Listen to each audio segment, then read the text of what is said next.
बिहार की राजनीति में अभी उथल पुथल मची हुई है। 32 सालों से बिहार की जनता ने एनडीए को मौका दिया, महागठबंधन को मौका दिया, पर जो हालत है बिहार की उसमें कोई सुधार नहीं दिखा।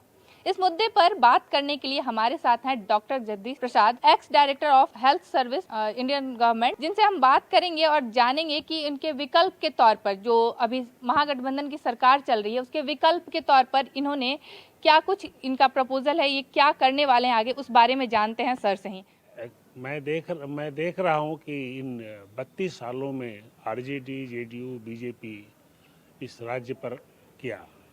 और मैं जब जुलाई से यहाँ शुरू किया घूमना तो पाया कि स्कूलों में टीचर नहीं है। टीचर अगर है तो उसकी क्वालिटी इतनी ख़राब है कि बच्चे पढ़ नहीं सकते।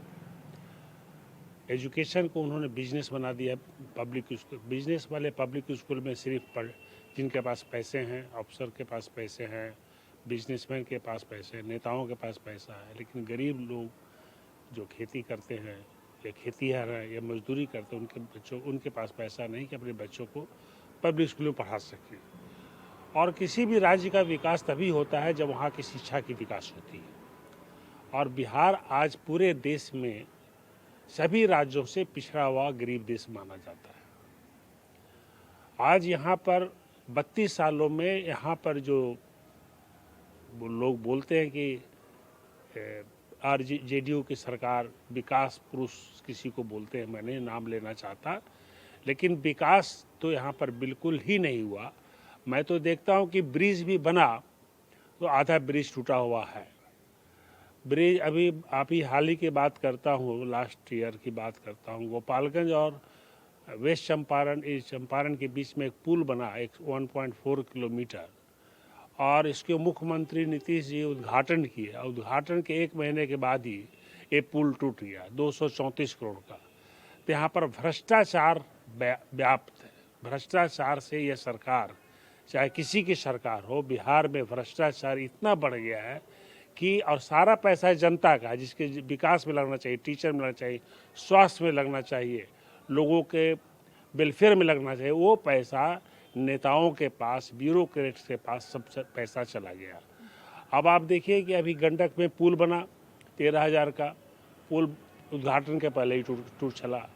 हमें तो एक और रिपोर्ट मिला है, बैंक का रिपोर्ट, जिसके अनुसार पता चला है कि यहाँ पर टेक्निकल पुल बनाने का जब टेक्निकल बात होती है तो टेक्निकल अप्रूवल के पहले ही ठेकेदार को 66 करोड़ रुपया दे दिया गया। और ये बात विधानसभा में रखी गई, लेकिन इस पर किसी ने, चूंकि सब चोर हैं, जितने बने हुए, जितने सरकार अभी तक बने हैं, मैं ही बोलता हूँ जितने नेता हैं, सबको अपना स्वार्थ है, पैसा कमाना है, गरीबों को ठगना है, बिहार को पीछे ले जाना है। इसी परिस्थिति को देखते हुए हमें लगा कि बिहार बहुत ही ज़्यादा पीछा क्यों चला गया, जबकि बिहार के लोग बाहर जा कर के इतने अच्छे करते हैं। आज सबसे ज़्यादा अगर आईएएस अफसर है तो बिहार का है, आईपीएस बिहार का है, लेकिन उसके बावजूद भी कहा जाता है कि बिहारी हो तो इसका मतलब सबसे पिछड़ा हो। एक समय कहा जाता था कि बिहार में जंगल राज है, एक समय में कहा जाता था कि शराब के कारण लोग काफ़ी मर रहे हैं। तो ऐसे लोग, ऐसे हमारे राज्य का नेता बना हुआ है, तो मुझे लगता है कि बिहार में एक अल्टरनेटिव सरकार बननी चाहिए। हम लोगों को बताना चाहते हैं कि आज आपको सोचना पड़ेगा। मैं जनता को बोलता हूँ, जनता के सामने मेरा सवाल है, क्या आपको भ्रष्टाचार नेता चाहिए? आपको ऐसा नेता चाहिए जो अपने आप को झूठ बोलता हो, अपना घर को भरता हो, अपना परिवार को भरता हो, या ऐसा नेता चाहिए जो आपके बच्चों को पढ़ा सके, आपको अच्छा स्वास्थ्य दे सके, आपको अच्छा रोजगार दे सके? एक किसी ने कहा कि हम 10 लाख रोजगार देंगे। 4 महीना आए वो हो गया, 4-5 महीना आए हो गया महागठबंधन की सरकार, एक भी उन्होंने कोई ऐसा निर्णय नहीं लिया जिससे ऐसा लगता है कि अगले 3 साल में, 4 साल में वो 10 लाख नौकरियां दे देंगे। आप अपनी पार्टी जो लॉन्च करने वाले हैं उसके बारे में कुछ बताइए, और आपकी एक विकल्प यात्रा भी निकलने वाली है, उसके बारे में कुछ जानकारी दें।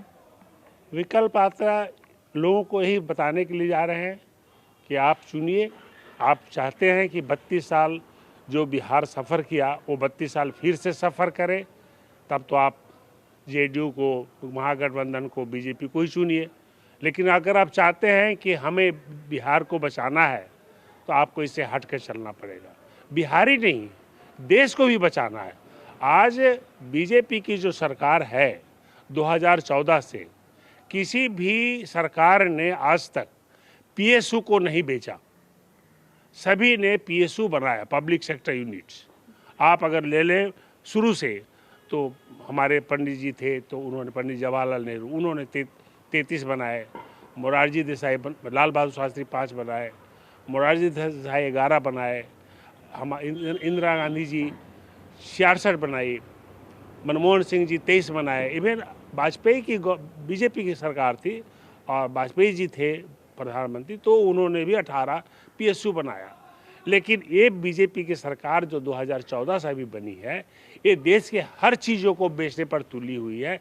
इससे देश का ये नहीं समझिए कि खाली रिजर्वेशन वाले को घबराना है, इससे स्वर्ण जाति, जो भी बैकवर्ड कम्युनिटी, सभी लोगों को घबराना है कि आज आपका रोड बिक रहा है, आज का रेलवे बिक रहा है, आज आपका पोर्ट, एयरपोर्ट बिक रहा है, आपका पीएसयू बिक रहा है, तो आखिर में लोग नौकरी क्या प्राइवेटाइजेशन में, प्राइवेट में नौकरी करेंगे?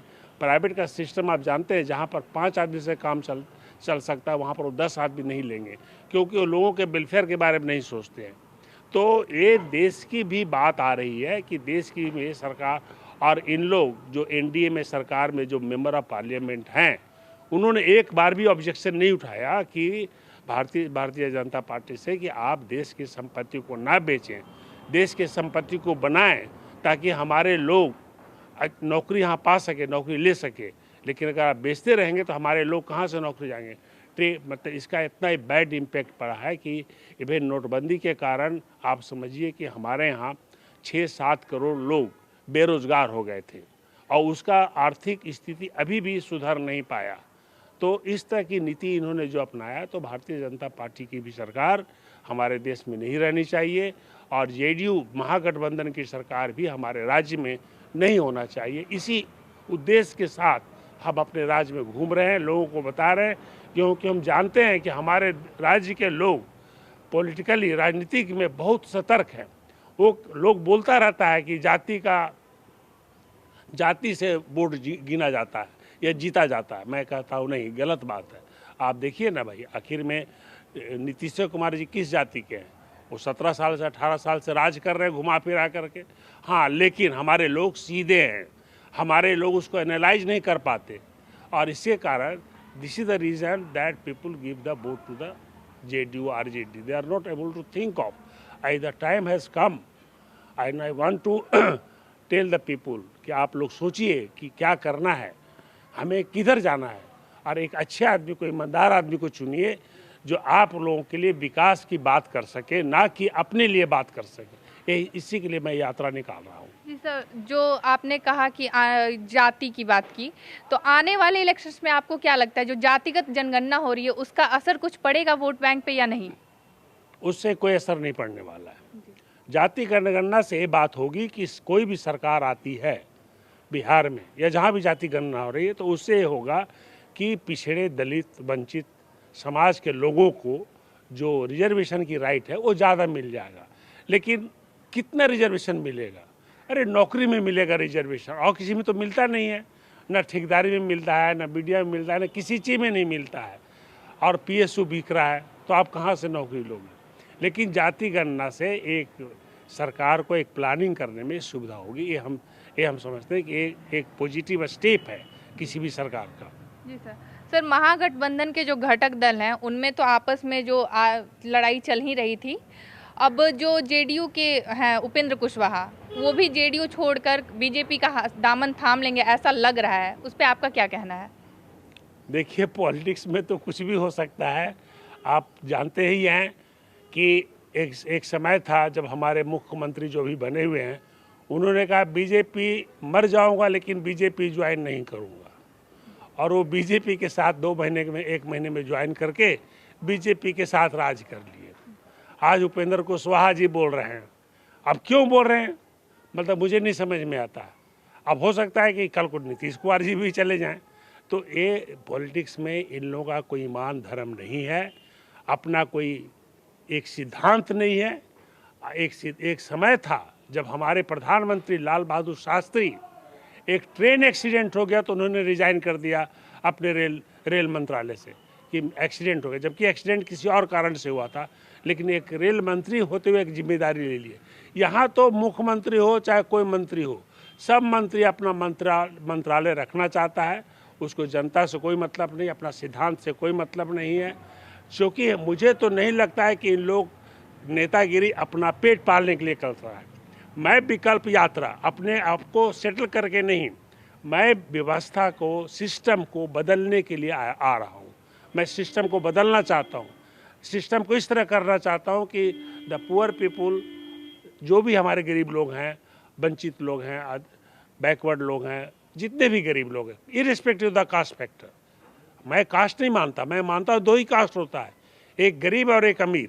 इसके अलावा अगर कोई ब्राह्मण गरीब है तो भूखा है तो भूखा है, चाहे उसको ब्राह्मण से क्या लेना देना है। तो गरीब और अमीर में एक ही फ़र्क है कि गरीबी गरीबी होता है, अमीर। उन गरीब बच्चों को भी उसी स्कूल में पढ़ना चाहिए। शिक्षा का व्यवस्था एक होनी चाहिए। आज हमारे बिहार से लोग हार्ट बीमारी के लिए, ब्रेन के लिए, न्यूरोलॉजी के लिए, कैंसर के लिए दिल्ली भागते, हमारा सारा पैसा बाहर में जाता है। उस पैसा को क्यों नहीं हम इस सिस्टम को, हेल्थ सिस्टम को ठीक कर दें यहाँ पर, कि हमारे लोगों को बाहर नहीं जाना पड़े। और यही नहीं, हम तो चाहते हैं कि हमारे पास इतने पैसे हैं कि हम स्वास्थ्य को फ्री कर सकते हैं। आखिर में तमिलनाडु जब फ्री कर सकता है तो बिहार क्यों नहीं फ्री कर सकता। तो स्वास्थ्य यहाँ पर फ्री होनी चाहिए। इसी उद्देश्य के साथ हम विकल्प यात्रा पर निकले हैं और लोगों को बताना चाहते हैं। सर, हम एक बार आपके माध्यम से ये बताना चाहेंगे जनता को कि विकल्प यात्रा जो आप शुरू कर रहे हैं, उसका डेट और कहाँ से वो शुरू हो रही है, इस बारे में थोड़ी जानकारी दे दें। देखिए, हम अभी शुरू कर रहे हैं मुंगेर, बेगूसराय से। 28 को बेगूसराय जाएंगे, खगड़िया जाएंगे, 29 को हम मुंगेर जमुई जाएंगे, 30 को बांका भागलपुर जाएंगे, फिर कटिहार, और कटिहार के बाद पूर्णिया जाएंगे, पूर्णिया के बाद किशनगंज, अररिया जाएंगे, फिर मधुबनी, सहरसा जाएंगे, फिर सुपौल, दरभंगा जाएंगे, फिर सीतामढ़ी जाएंगे। इस तरह से होते हुए वेस्ट चंपारण, ईस्ट चंपारण, सिवान, सारण, गोपालगंज, सिवान, सारण होते हुए मुजफ्फरपुर, समस्तीपुर होकर के इस यात्रा को ख़त्म करेंगे। तो उसके बाद लखीसराय इधर बच जाएगा। इन लोगों को बाद में शुरू करेंगे। पहले हम नॉर्थ बिहार को शुरू कर रहे हैं, उसके बाद हम साउथ बिहार को शुरू करेंगे। और लोगों को बताना ही है कि भाई आप एक विकल्प देखिए बिहार में, आप देश में भी एक विकल्प देखिए, नहीं तो आपका देश बिक जाएगा, कुछ नहीं कर पाएंगे। लोग बोलता है कि बीजेपी सरकार, एनडीए सरकार फिर से आएगी, हो सकता है, मुझे नहीं मालूम, लेकिन हम अपने बिहार वासियों से कहने आए हैं कि आप सोच समझ करके वोट दीजिए, या ना कि अपने बच्चों के बारे में सोचिए कि बच्चे आपके कैसे आगे बढ़ पाएंगे, विकास कैसे हो पाएगा बिहार का, देश का। इस बारे में बात कर रहे हैं। एनआरईपी कार्यपालक अभियंता गिरिडीह की ओर से समस्त राज्यवासियों को और जिलावासियों को गणतंत्र दिवस की बधाई। ट्रैंक्विल इंटरनेशनल स्कूल, तिनकोनिया, सिकदार डी नियर पुलिस लाइन की ओर से समस्त जिले वासियों को गणतंत्र दिवस की बधाई। विनय कुमार, मुफस्सिल थाना प्रभारी की ओर से समस्त जिले वासियों को गणतंत्र दिवस की बधाई। विद्युत कार्यपालक अभियंता अरविंद कुमार अमर की ओर से समस्त जिला वासियों को गणतंत्र दिवस की बधाई। गिरिडीह समाज सेवी गुलाम सरवर की ओर से समस्त जिला वासियों को गणतंत्र दिवस की बधाई।